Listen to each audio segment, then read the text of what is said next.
These are some more unique, catch-all, and very industry-specific type visas for certain people, but it is something that you definitely want to know about and learn how to process and do well. To do H-1B well, definitely the Indian population dominates, and that's why there's so many big Indian firms that concentrate on H-1B, and big firms actually do a lot of these, right? However, what's super interesting and funny to me is that because they concentrate so much on H-1B and EB-2 and EB-3, they don't really do the EB-1A, and what happened is that people who have H-1B that are Indians do EB-2 or EB-2 and AW, but then they have to wait 5 years, 10 years, and then their kids are going to age out.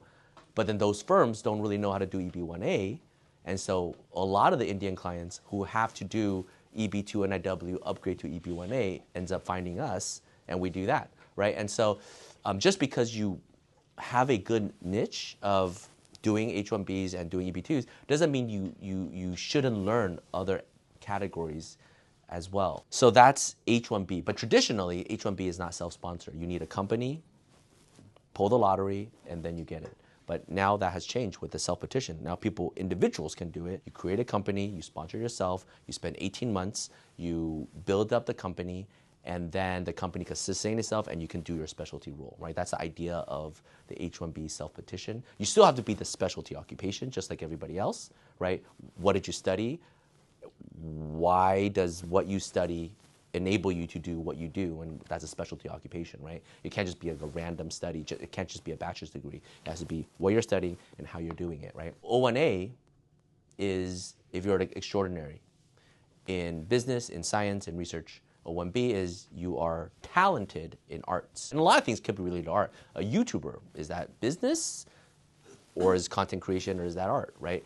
If you can categorize yourself as art, it makes it a lot easier because the standard is a lot lower, right? So O-1B, you're just talented and distinguished. O-1A, you must be more so extraordinary. And O-1 is a catch-all, right? You're extraordinary in your field. Well, what does that mean? You know, you're the best pizza maker. You're the best, Xerox machine fixer, right? You're the best interior designer. You're the best photographer. Whatever, right? You are good at what you do. Come in to do it, you get a visa to do it. You don't have to have a US citizen sponsor you. You don't have to have a company. You just come in and do it. You have clients, and so you can do the O-1. So O-1, depending on how you build your practice, again, think about the demographic, think about what the consulates allow for the visa, and that changes the entire practice of everything. One additional thing about how to build a practice, if you want to do O-1s or P-1s, is that you are dealing with a very different profession. First, you never talk to the clients themselves. You only ever talk to the agents, generally speaking, because they are performers, they're busy, they're athletes, they're doing their thing. They don't have time to deal with paperwork, any paperwork. There's a lot of paperwork in their life. They don't do paperwork. Agents are responsible for all the paperwork. And to agents, we're just a vendor. We're just a ticket master. We just need this thing. So they put it on us to do everything for them, and they don't give us documents. Unlike almost every other category that we work with, H-1B, L-1A, all these things, people really care about the visa. People really care about it, and they know it's hard. It's the opposite with O-1. They expect them to get it, and anytime they get a no or a delay, it's your fault, right? What do you mean I cannot get an O-1 visa within 2-week period to come to the US to perform at the Emmys? Like, are you stupid, right? They blame the agent blames us, and there's a lot of things that we can't control because it's the consulate, it's the delay, it's the USCIS, they don't understand premium processing or RFE. It's like, I've gotten it for 10 years already. What do you mean this time? It must be you. You are the problem. It's not the government, right? And so with O-1, when I had to pump out tons of O-1 cases, I remember the client is not giving us anything. All we have is his name. We don't even have his passport. We don't have anything. Literally, it's just the agent saying, this person needs a visa, make it happen.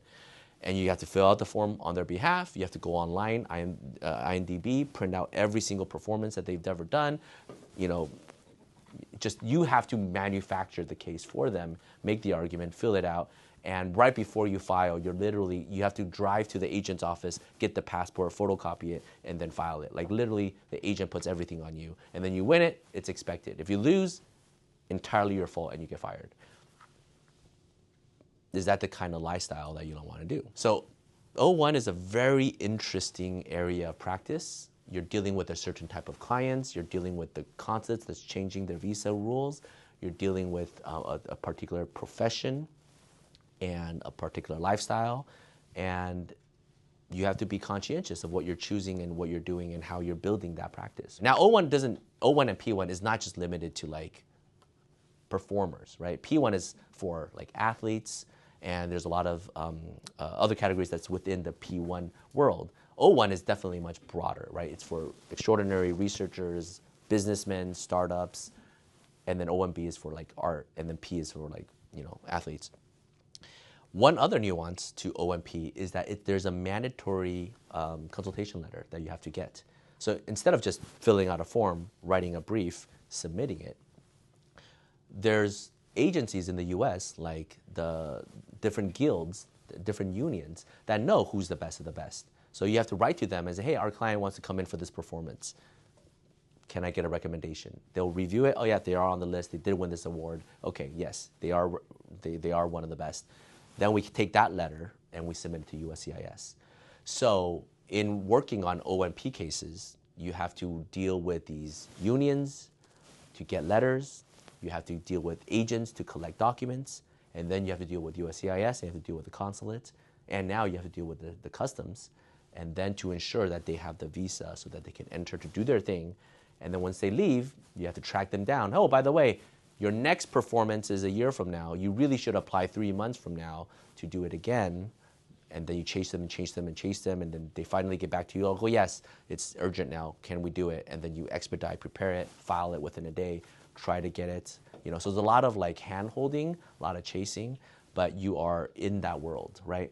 If you don't have that level of care, if you don't understand that industry, if you don't cater to the agents, then you won't get the business, and they don't want you because they need people who can handhold them throughout that process. So these are things to think about. Now, for your clients, maybe they're not the typical performer. Maybe they're just, the random run-of-the-mill Ivy League graduate, pretty smart.